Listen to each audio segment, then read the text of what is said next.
Esse tema vem representando para a sociedade brasileira, que é alvo de várias discussões, polêmicas, e nós vamos apresentar aqui os dois lados. Aqueles que são a favor da redução, como é o nosso caso, e eles que são contra essa redução. Pois bem, limites. Todos nós, homens, mulheres, crianças, jovens, adultos, precisamos de limites. Eles são essenciais para a formação do nosso caráter, da nossa personalidade. Eles nos ajudam a assimilar algumas regras de como nós devemos proceder na sociedade. Esses limites, eles não possuem somente um caráter repressivo, mas também preventivo. Quando punimos alguém por algum ato ilícito praticado, ou mesmo um outro ato que contraria a moral, os costumes, ou mesmo a lei, nós estamos agindo preventivamente. Sabendo de uma possível sanção, seja ela social, legal, moral, muitas vezes nós deixamos de praticar algumas condutas. Então os limites, eles são saudáveis à nossa educação e à nossa formação. E a importância e a relevância desse tema em discussão aqui hoje gira em torno dessa premissa: se é saudável ou não impor limites e punir criminalmente aqueles que nós já julgamos possuir o discernimento necessário para compreender a ilicitude dos seus atos. Bom, em 1940, o legislador, ao criar o Código Penal brasileiro, ele estipulou a maioridade penal aos 18 anos. Acontece que, em 1940, a sociedade era uma outra completamente diferente da nossa atual. As pessoas, em sua maioria, não tinham o mesmo conhecimento, a mesma forma de alcançar esse conhecimento como nós nos acostumamos hoje desde que nascemos, esse acesso à informação. No entanto, a sociedade evoluiu, né? Hoje, em 2014, nós vivemos a era da comunicação instantânea, da internet. Nós vivemos uma era da globalização da cultura e do conhecimento. E isso transformou completamente a nossa sociedade. Como chegam a afirmar alguns psiquiatras, essa evolução histórica, ela acabou trazendo algumas transformações também na personalidade dos jovens. Eles acabaram amadurecendo mais cedo. A importância dos limites é que uma sociedade sem limites é uma sociedade mergulhada no caos. Nesse mesmo sentido, sobre esses limites e sobre essa evolução histórica acompanhada em nossos tempos, o jurista, educador, filósofo e humanista Miguel Reale, de 1910 a 2006, na época que ele viveu, ele afirma que a precocidade da consciência intelectual, ela é resultante dos acelerados processos de comunicação de nosso tempo. Ou seja, tudo isso que a gente já vem falando, a evolução da sociedade, dos meios de comunicação, do acesso à informação, que hoje é instantâneo. Pode falar. Dando prosseguimento aqui, é inegável também que o jovem de hoje em dia, ele nem de longe lembra aquele ingênuo jovem de meados do século passado. A sociedade evoluiu e nós acompanhamos nesses últimos 50 anos uma transformação jamais observada em qualquer período da humanidade, seja ela sociológica, técnico-científica, social, cultural, política, econômica.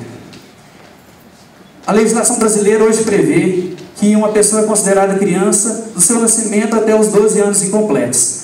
Durante esse período, a criança ela é protegida pelo Estatuto da Criança e do Adolescente. E ela não comete nem ato infracional, nem crime. Ou seja, ela não sofre nenhuma sanção do Estado por esses delitos cometidos. Dos 12 anos até os 18 anos incompletos, ela é considerada adolescente. E ela é protegida também pelo Estatuto da Criança e do Adolescente. E não comete tecnicamente crimes, ela comete atos infracionais, que é um eufemismo para crime, né? É a mesma coisa, só que tecnicamente ela comete esses chamados atos infracionais. E o ECA é interessante que ele não tipifica nenhuma conduta criminal. Ou seja, para o ECA, qualquer delito que o menor venha cometer,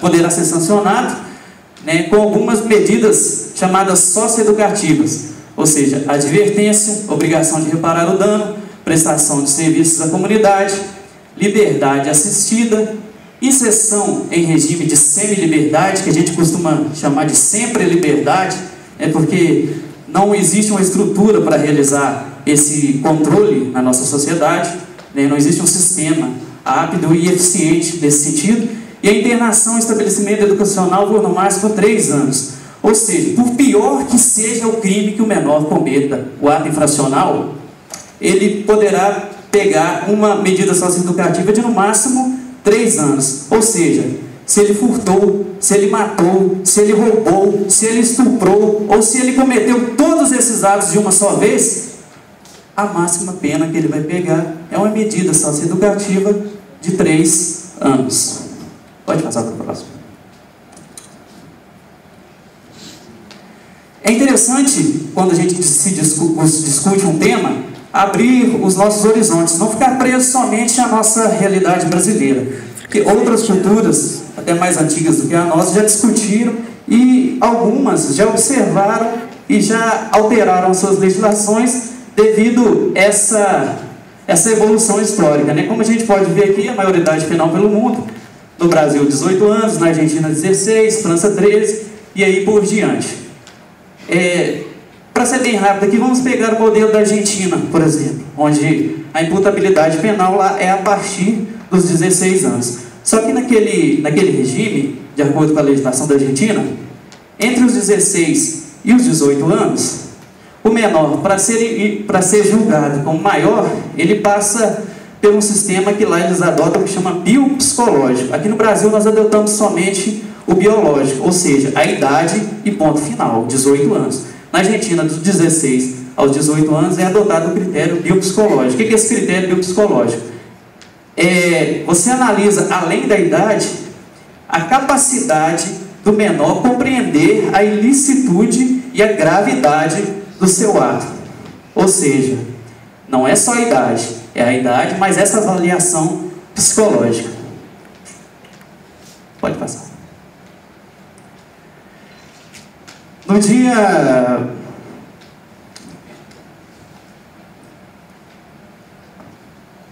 Em fevereiro do mês passado, infelizmente foi reprovado um projeto de emenda constitucional elaborado pelo senador Luiz Nunes.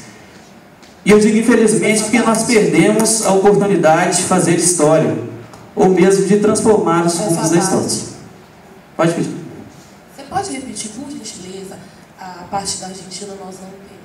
Na Argentina é adotado o seguinte: dos 16 aos 18 anos, eles adotam esse critério biopsicológico, que é o critério biopsicológico, vou repetir. O biológico é a idade.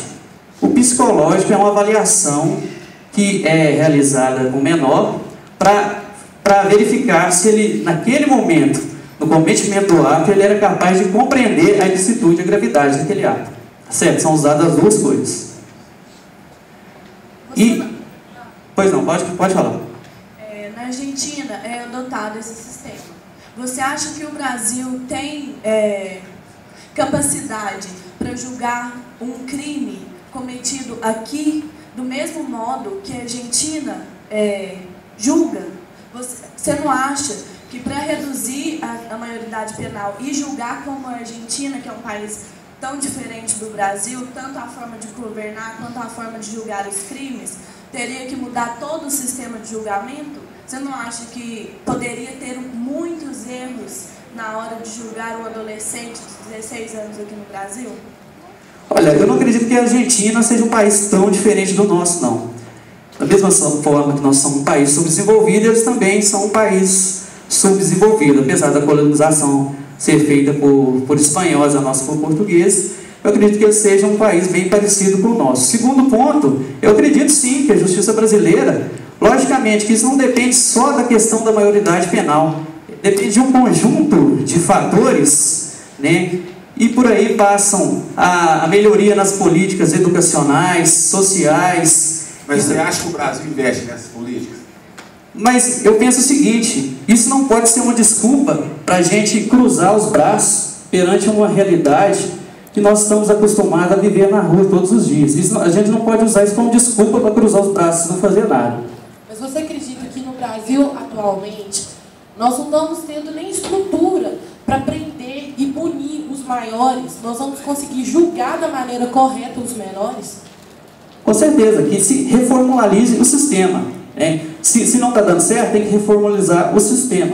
O sistema tem que haver investimentos na área. Mas nós vamos prosseguir. Você acha que o responsável da violência no Brasil hoje é o jovem, menor de 18 anos? O jovem comete atos infracionais da mesma forma que o adulto também comete. Então ele é o responsável. Um dos responsáveis. Vamos dar prosseguimento aqui, porque o nosso tempo está curto. Então, só falando rapidamente sobre a PEC, que, com base no recurso, ela vai ser finalmente discutida em plenário no mês de abril. A PEC, ela apresentava um modelo parecido com o da Argentina, ou seja, adotava esse critério biopsicológico que a gente já discutiu aqui. Precisaria de o menor entre os 16 e 18 anos, ele precisaria se enquadrar e respeitar alguns quesitos para que ele fosse julgado como maior, que é o laudo médico comprovasse a compreensão do jovem sobre a gravidade do delito, a medida fosse reivindicada pelo promotor da infância e da juventude, julgada por juiz de vara especializada, e a pena definida fosse cumprida em estabelecimento prisional específico, separado dos adultos. Ou seja, nós não estamos falando em misturar jovens de 16 e 17 anos com adultos de 18. E somente, que eu acho mais importante, somente em casos de crimes hediondos, ou seja, crimes graves, latrocínio, homicídio qualificado, estupro, extorsão mediante sequestro, ou seja, nenhum menor seria julgado de acordo com o Código Penal por cometer um furto simples, por ser pego com um carro roubado, ou então de posse de uma arma de fogo. Somente nesses casos dos crimes graves. Falando rapidamente aqui, sobre a opinião da população, essas pesquisas também são importantes, e a sociedade já se posicionou a respeito desse tema. Essa pesquisa foi realizada em 2003, e sendo que 92% da população se posicionou a favor da redução da maioridade penal, porque a população é ela quem sente na pele, é ela que está nas ruas todos os dias e sofre os efeitos de uma legislação branda, que não pune, que não intimida, que não educa e que não impõe limites aos nossos jovens. Rapidamente, só para encerrar, mais uma pesquisa aqui de opinião. Pode passar para o próximo slide? Essa pesquisa foi realizada junto à Associação Brasileira dos Magistrados. E vejam bem que aqui nós não estamos falando em pessoas leigas, em pessoas do povo. Estamos falando em operadores de direito, nos interpretadores da lei e aqueles que aplicam essa lei. Essa pesquisa foi realizada em 2006 e 38,2% dos magistrados foram favoráveis, totalmente favoráveis a essa redução da maioridade penal para os 16 anos e 22,8% foram apenas favoráveis. Ou seja, somando esses dois percentuais aqui, nós atingimos 61%. Ou seja, dos 3.000 juízes que foram entrevistados, 61% é a favor da redução da maioridade penal. E apenas 14% são totalmente contrários, ou seja, ela ainda possui um índice de rejeição muito baixo. Nós vamos passar aqui um vídeo só para encerrar. Peça uma parte. Legal. E esse vídeo retrata esse reflexo da falta de impunidade e desse senso de que tudo pode ao menor e da falta de limites.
tempo encerrado para 3.